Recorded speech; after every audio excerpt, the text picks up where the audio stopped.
I read this book like 6 months ago, but I'm keeping on forgetting its contents. So I have to just go back to the contents and deep dive into it and in order to find out what I read. And it's extremely difficult to recollect the information that we have read, especially when the book is non-fiction. But I might have a solution to that. So this video is about how to remember the books that you read, especially when it is a non-fiction. Hi, welcome back to the channel. If you're here for the first time, my name is Sri and Upshot is a channel for productivity, personal development and a bit of everything else. This video is in 3 parts. So the first one is why remembering the non-fiction is always tough. The second part is how to remember a non-fiction book. And the third part is how I remember the non-fiction book using a system that I maintain for myself. So the first part is why remembering a non-fiction book is actually tough. When you are involving into a non-fiction book, there is no engaging plot or characters in order to drive you. There will be no engaging pictures, there will be an overwhelming amount of information for you to remember, which is highly not engaging in the first place. So what the authors used to do is, they try to create an engaging plot or a story to deliver the non-fiction idea or the information that they wanted to. So some of the examples are books like Monk Who Sold His Ferrari, Rich Dad Poor Dad, or The Richest Man in Babylon. So most of these non-fiction books actually have a storyline which helps you to read, visualize, and when you visualize the contents with the story, it helps you with the better retention of the information. So to summarize, what is making it tough is because there is no engaging plot or engaging story or a character which helps you to drive the contents of the book. The second one is the information that is presented in the book is actually overwhelming. So the author has to create a storyline or a plot in order to drive the overwhelming amount of information into our brains. So that brings us to the second part of the video, how to remember a non-fiction book. So once you read a non-fiction book, it only serves either of the two purposes. The first one is the intellectual entertainment, and the second one is to engage at a deeper levels of the idea that are presented by the author. So if you chose the first one, that is an intellectual entertainment, you are actually creating an illusion of becoming smarter. It does not serve any purpose of storing the information or recollecting the knowledge or the wisdom that you got from the book.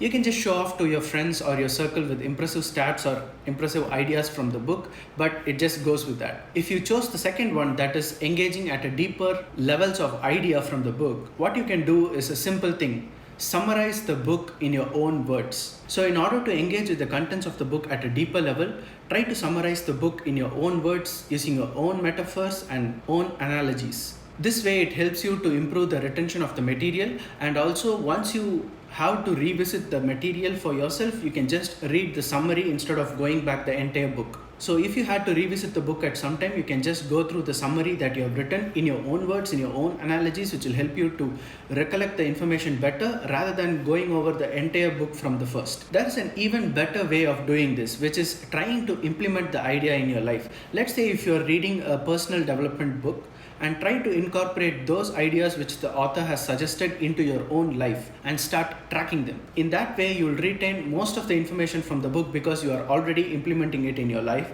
and you will know from where those ideas are coming from. So that brings us to the third part of the video, how I remember the non-fiction books that I read. As I have previously mentioned in one of my videos about the importance of creating a system for everything, that's the same thing that I have implemented here as well. I have created a system for the purpose of remembering the non-fiction books that I am reading. Link to the systems video here. So the system that I have created for myself, I call it as HOST. Highlight, offload, summarize and touchdown. So the system works like this. So the first point is highlight. Whenever I'm going through a non-fiction book, I highlight the important points in them, and as I've told in one of my previous videos, I have started using Kindle, so it makes highlighting easy. So after I have completed the book, I offload all the notes into the Notions app, which is like my database for all the information that I have collected and also to track what all the books that I've read. So once I have offloaded all the highlighted materials into Notion, I create a to-do list for myself in order to summarize the contents of the book in less than 200 words using my own examples and analogies.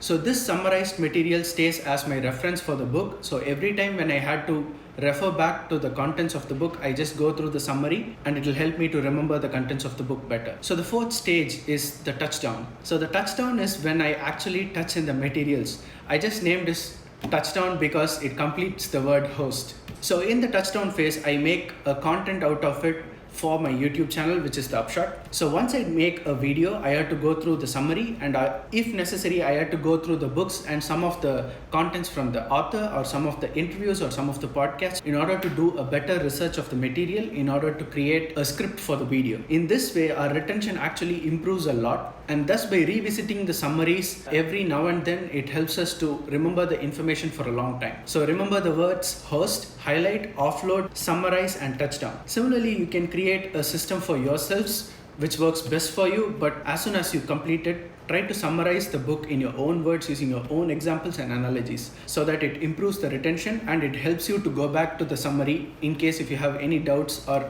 if you're trying to recollect the material. I hope this method is useful for you. And by the way, using this method, I have completed 3 non-fiction books in the past 50 days. As far as my standards of reading go, this is way too much accomplishment for me. Always have a system in place, summarize the notes, and improve your retention. Wish you have a productive week, and peace out.